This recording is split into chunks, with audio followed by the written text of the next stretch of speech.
अस्सलाम वालेकुम। आज की मेरी ये वीडियो इस माशरे में बीते जाने वाले हालात व वाक़यात की अक्कासी करती एक सबक आमोज़ कहानी है। वीडियो शुरू होने से पहले मेरे YouTube channel Urdu centre plus को सब्सक्राइब करके बेल नोटिफिकेशन को ऑन कर दें ताकि आपको मिलती रहे तमाम चैनल अपडेट्स। आप मेरी वीडियोस को ज़्यादा से ज़्यादा शेयर कर सकते हैं। अब आप मुझे ट्विटर, फेसबुक और इंस्टाग्राम पे भी फॉलो कर सकते हैं। वो गुड़िया बहुत खूबसूरत थी। उसके बाल सुनहरे और आंखें नीली थीं। आंखें भी पिटपिटाती थीं और वो बातें भी करती थी। बहुत लचकदार सी थी। वो शायद किसी बहुत ही नरम प्लास्टिक की बनी हुई थी। देखकर तो ऐसा ही गुमान होता था और छूने की इजाज़त उसे नहीं थी, क्योंकि ये गुड़िया उसकी तो नहीं थी बल्कि उसकी मालकन की थी। कल शाम को पिंकी की सालगिरह का बहुत बड़ा फंक्शन था।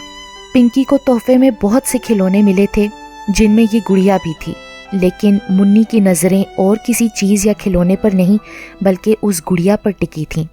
पिंकी बेड पर बैठी उस गुड़िया से खेल रही थी। खेलते खेलते अचानक उसे वहाँ मुन्नी की मौजूदगी का ख्याल आया तो हकारत से बोली, क्या देख रही हो मुन्नी? ये डॉल मेरी है। तुमने तो ऐसी डॉल पहले कभी देखी भी नहीं होगी। उसके लहजे में फ़ख्र था। मुन्नी ने ऐसी शर्मिंदगी से नफ़ी में सर हिलाया जैसे आज तक महंगी गुड़िया ना देख सकने में वही कसूरवार हो। मुन्नी, ओ मुन्नी। इससे पहले कि पिंकी उसका मासूम दिल मजीद जलाती, बाहर से बशीरा उसकी माँ की आवाज़ आई। वो उसे पुकार रही थी। वो एक आखिरी हसरत ज़दा निगाह गुड़िया पर डालकर बाहर निकल आई। गुड़िया को छूने और उससे खेलने की हसरत दिल में ही रह गई थी। उसकी माँ अपना काम ख़त्म करके घर जाने के लिए तैयार खड़ी थी और फिर घर पहुँचने तक उसकी ख्वाहिश हसरत में बदल चुकी थी। अम्मा, मुझे भी गुड़िया ले दो ना। घर पहुँचकर उसने अपनी माँ से फरमाइश की। तेरे पास इतनी गुड़ियाँ हैं तो सही, पिंकी से ज़्यादा गुड़ियाँ हैं तेरे पास। नहीं अम्मा, दूसरी गुड़िया, वो मचल के बोली। अच्छा चल, आज तो मैं थक गई हूँ, कल सुनहरे और सुर्ख कपड़े से बना दूंगी तुझे गुड़िया। बशीरा ने झलंगा सी चारपाई पर लेटते हुए उस पर जैसे एहसान धरा। नहीं माँ, मुझे कपड़े वाली गुड़िया नहीं, बातें करने वाली और बोलने वाली गुड़िया चाहिए। वो गुड़िया जिसकी आंखें बंद और खुलती भी हैं। मेरी बेटी, वो गुड़िया नहीं खरीद सकते हम। बशीरा ने उसको पुचकारा। क्यों अम्मा? क्योंकि हमारे पास बहुत सारे पैसे नहीं हैं। मुझे नहीं पता अम्मा, मुझे बस वो गुड़िया चाहिए। वो कच्चे सहन में एड़ियाँ रगड़ रगड़ कर रोने लगी। बशीरा ने पहले तो उसे बहलाया, पुचकारा, लेकिन जब वो चुप ना हुई तो अपने मेहनत कश मजबूत दाएं हाथ का तमाचा उसके गाल पर मारा। चुप कर जा मनहूस, तेरा बाप कोई मुरब्बे छोड़कर नहीं मरा कि तेरी फरमाइश पूरी करती रहूं मैं। उसकी माँ के हाथ किसी पत्थर की तरह से सख्त थे। मजीद मार से बचने के लिए वो एकदम ही चुप हो गई। उसे मुरब्बे का मतलब नहीं पता था, लेकिन माँ की बात से उसे यही समझ आई कि उसका बाप बहुत नाकारा था। उनके लिए इतने पैसे छोड़कर नहीं मरा कि वो अमीर होते और गुड़िया खरीद सकते। उस रात ख्वाब में उसके पास बहुत सारी गुड़ियाँ थीं, बोलने वाली, सुनहरे बालों वाली। मुन्नी उनके साथ खेल रही थी, उनसे बातें कर रही थी। उनके साथ खेलते हुए वो बहुत मसरूर नज़र आ रही थी। लेकिन ख्वाब तो ख्वाब ही होते हैं ना, टूटना उनका मुकद्दर होता है। बशीरा ने भी उसे सुहाने ख्वाब से जगा दिया। उसने देखा उसकी माँ की आंखों में सुर्खी मामूल से कहीं ज़्यादा थी। शायद उसकी माँ पूरी रात सो नहीं पाई थी।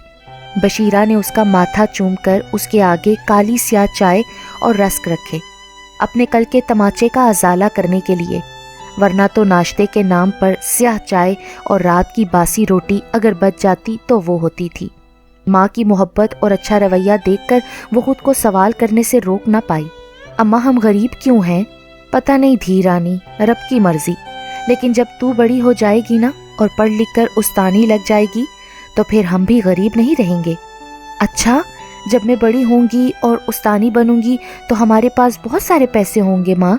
वो बहुत इश्तियाक से बोली। हाँ, ढेरों सामान होगा, सब कुछ खरीद सकेंगे हम। बशीरा ने अपनी बेटी को बहलाया। फिर मैं गुड़िया भी खरीदूंगी, बोलने वाली गुड़िया, जैसे छोटी बीबी पिंकी के पास है। बशीरा के चेहरे की झुर्रियों में यकायक इजाफा हो गया।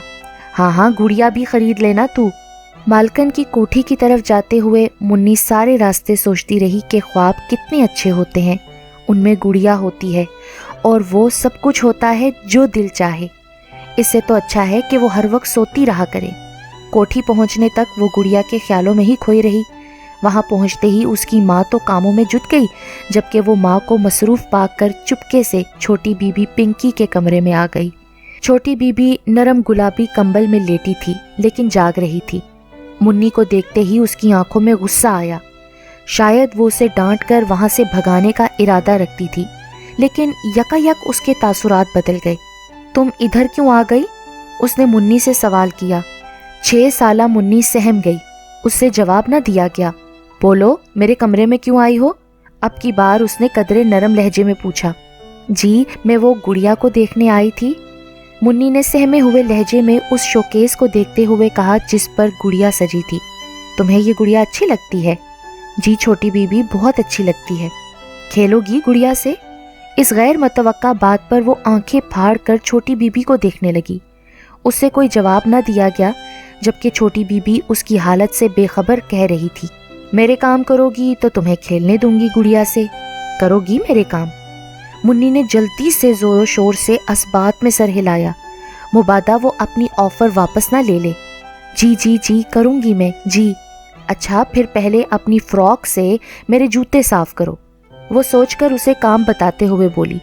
گڑیا سے کھیلنے کے شوق میں منی فرش پر بیٹھ کر پنکی کے صاف چمکتے جوتے اپنی میلی فراک سے رگڑنے لگی، زور زور سے۔ اب یہ جوتے مجھے پہناؤ اپنے سر پر رکھ کر۔ منی کا معصوم ذہن ابھی عزت نفس کے مفہوم سے تو آشنا نہ تھا، لیکن جوتے اپنے سر کی طرف لے جاتے ہوئے اس کے ہاتھ کانپ گئے۔ منی جوتے اپنے سر پر رکھے اپنی مالکن کے قدموں میں بیٹھی تھی، صرف گڑیا سے کھیلنے کے شوق میں۔ فرعون کے دوسرے روپ نے منی کے سر پر رکھے جوتے پہنتے پہنتے وقت زور سے منی کو ٹھوکر ماری۔ منی اس اچانک افتاد سے گرتے گرتے بچی، لیکن یہ تذلیل بھی گڑیا سے کھیلنے کی خواہش کو دبا نہ سکی۔ چلو اب گڑیا اٹھا لو، مالکن نے تو اذن بخشا۔ کیسے اٹھاؤں؟ وہ تو اونچی ہے اور میں چھوٹی ہوں۔ اچھا ایسا کرو، اس تپائی پر چڑھ کر گڑیا اٹھا لو۔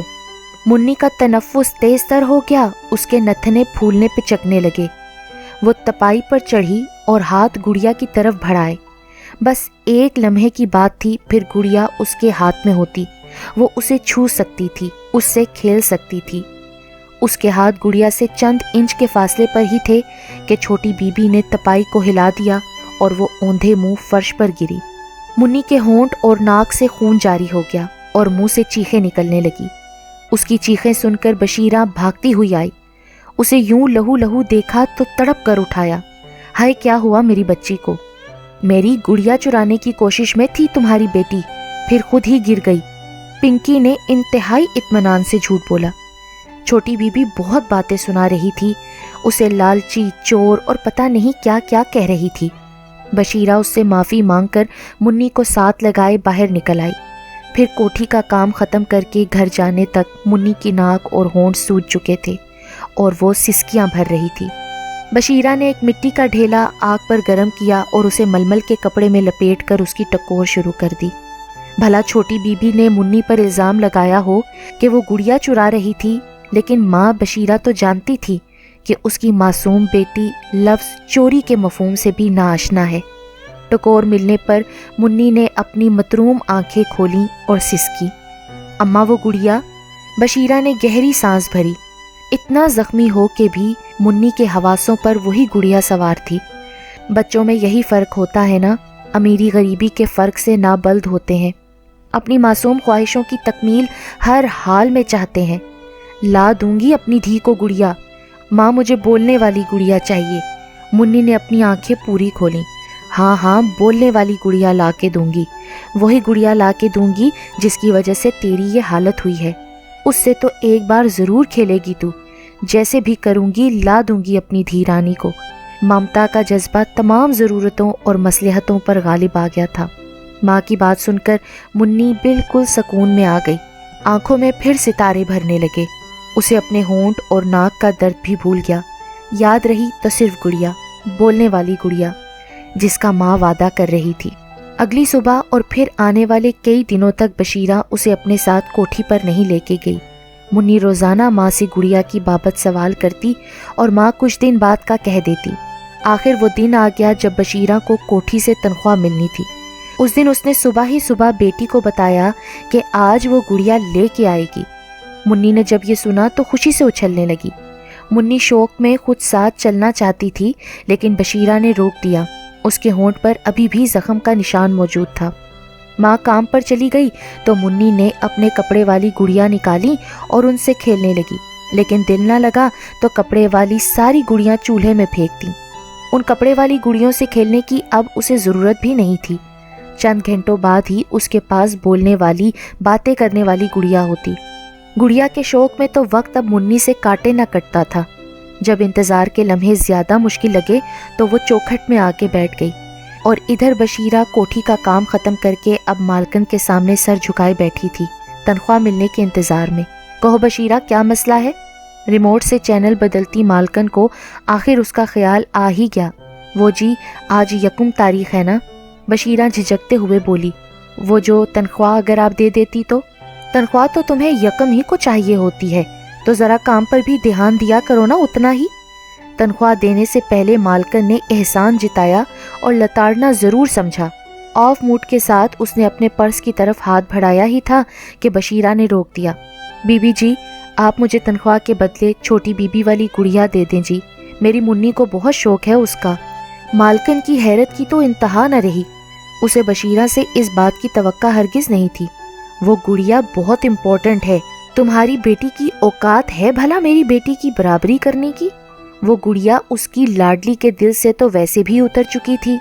तनख्वाह के बदले में गुड़िया देने में उसका अपना ही फ़ायदा था, लेकिन गरीबों पर एहसान धरना भी तो बहुत ज़रूरी होता है ना, शायद उन्हें उनकी औकात में रखने के लिए। बशीरा ने सर झुका लिया। उसे पता था कि उसकी झुकी गर्दन उसकी मालकन के एहसास बर्तरी को तकवीत देगी और वो गुड़िया उसको बख्श देंगी। और फिर यही हुआ कि मालकन ने बातें सुना के उसे उसकी औकात याद दिलाकर आखिरकार गुड़िया उसके हाथ पर रख दी। बशीरा ने जोश से कपकपाते हाथों से गुड़िया को अपनी ओढ़नी में छुपाया और बाहर निकल गई। गरीबों की बस्ती की तरफ बढ़ते उसके कदमों में बहुत तेजी थी। हिजान भी था और खुशी भी थी। आज वो सारी मसलहतें छोड़ के बेटी की ख्वाहिश पूरी करने जा रही थी। आज ममता हर चीज़ पर गालिब थी। उसने सोचना चाहा, जब वो गुड़िया मुन्नी के हाथ में देगी तो मेरी बेटी के क्या तासुरात होंगे। यकीनन वो बहुत खुश होगी, हंसेगी, खेलेगी, नाचेगी, कूदेगी। पता नहीं वो बेटी के ख्यालों में गुम थी या फिर गाड़ी वाला बेपरवाह था, लेकिन नुकसान बशीरा का हुआ था। गाड़ी की जोरदार टक्कर से वो उछल के सड़क पर गिरी। उसके सर से बहने वाला खून स्याह तारकोल की सड़क पर फैल गया था। वो सड़क बारोनक नहीं थी, सिर्फ 2 मंजिले जवान वहां से गुजर रहे थे। हादसा होते देखा तो भाग कर आए। उन्हें आते देखकर बदले ख्वास्ता गाड़ी वाला भी गाड़ी से उतर आया। मर चुकी है ये, एक नौजवान ने नब्ज थाम कर मौत की तस्दीक की। कच्ची आबादी या गरीबों की बस्ती की लगती है। उसका हुलिया देखते हुए दूसरे नौजवान ने क्या जाहिर किया, लगता है गुड़िया चुरा के भागी थी, इसलिए बदहवासी में गाड़ी के आगे आ गई। गाड़ी वाले ने गुड़िया देखते हुए अपनी राय का इजहार किया या फिर अपनी सफाई पेश की। पुलिस को इत्तला करनी चाहिए, पहला जवान अपने साथी से बोला। पुलिस की बात सुनकर गाड़ी वाले के चेहरे पर तो हवाइयाँ उड़ने लगीं। पागल हो क्या? मुफ्त का अजाब गले पड़ेगा, गवाहियाँ देने पड़ेंगी, फिल्म का टाइम भी निकल जाएगा। हम चुपके से निकल चलते हैं, जिसकी मुसीबत है वही भुगते। दूसरे नौजवान ने बोला तो उसके जहन में भी साथी की बात बैठ गई। वो दोनों वहाँ से आगे बढ़ गए। गाड़ी वाले ने उन्हें जाते देखा तो इत्मीनान की सांस ली और अपनी गाड़ी में जा बैठा और मुनासिब रफ्तार से चलाता हुआ लम्हों में वहाँ से दूर निकल गया। बशीरा की खुली आंखें भी बंद करने की जहमत किसी ने नहीं की थी। उसकी खुली आंखें गुड़िया पर ही टिकी थीं और फिर उस रात माँ और गुड़िया की मुंतज़र मुन्नी चौखट पर ही सो गई।